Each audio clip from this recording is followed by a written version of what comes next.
دوسرے فرمایا حمد رب کا کہ اپنے رب کی حمد کا تصور بھی ساتھ باندھو. جہاں تسبیح کا تصور باندھتے ہو وہاں یہ بھی سوچو وہ ساری خوبیوں کا مالک ہے. اور جتنی تمہاری نظر وسیع ہوتی چلی جائے گی، ساری کائنات پر نظر ڈال کر دیکھ لو، کوئی خوبی تمہیں ایسی دکھائی نہیں دے گی جس کا اصل منبع اور مرجع دونوں لحاظ سے خدا ہی ہے. آغاز بھی وہی ہے اور انجام بھی وہی ہے. یہ وہ دو چیزیں ہیں جن کو پیش نظر رکھتے ہوئے آنے والی قوموں کا استقبال کرو. یہ ہے تعلیم. مطلب یہ ہے کہ جب تم اس بات کو کہ پوری طرح شعور حاصل کر لو گے کہ خدا برائیوں سے پاک ہے اور تم خدا کی طرف بلا رہے ہو، تو لازماً تمہیں آنے والوں کو برائیوں سے پاک کرنا چاہیے. اور اگر تم نے خود اپنے آپ کو برائیوں سے پاک نہیں کیا تو تم خدا کی طرف بلانے کی صلاحیت ہی نہیں رکھتے.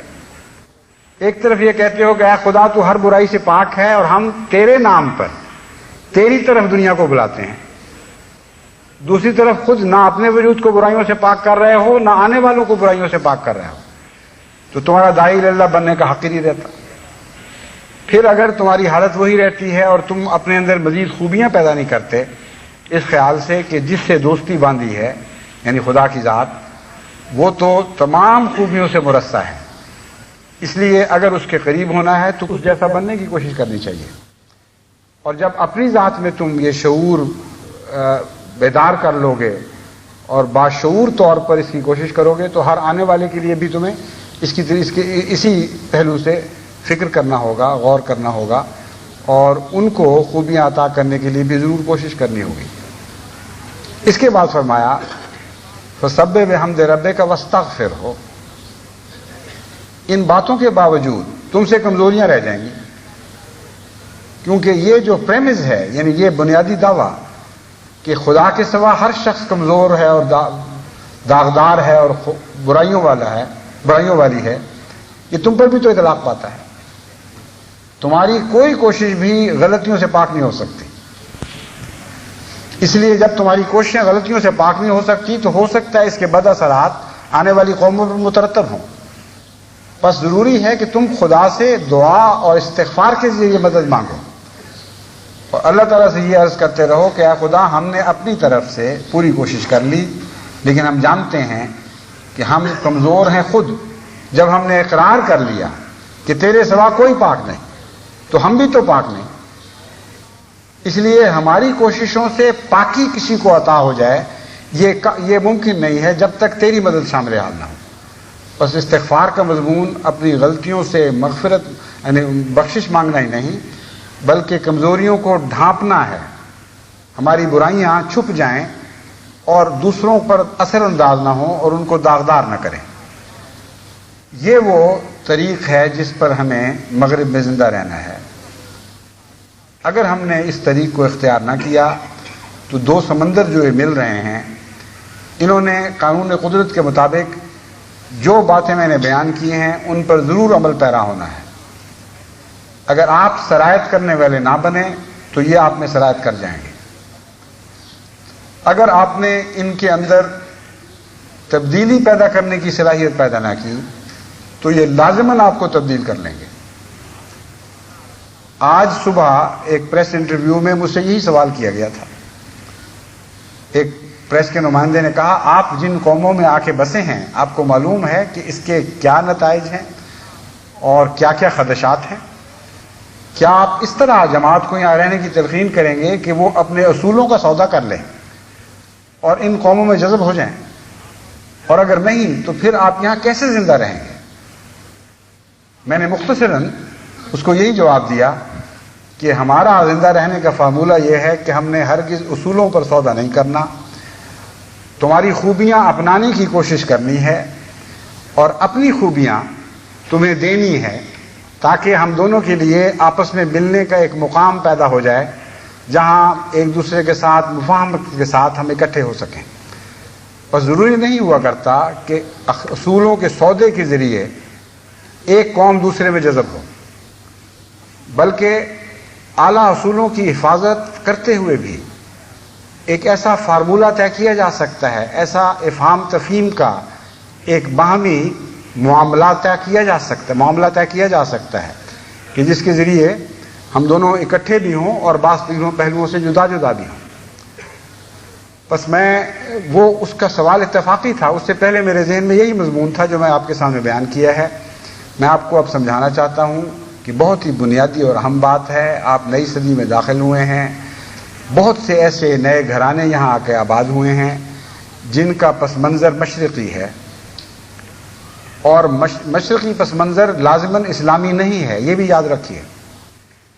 جو خطرات ہیں وہ یہ ہیں کہ آپ مشرقی پس منظر کی برائیوں کو لے کر یہاں آئیں اور یہ اس کو اسلامی پس منظر سمجھتے رہیں اور اسلام کے خلاف رد عمل دکھائیں. اس لیے بہت ہی نازک معاملہ ہے.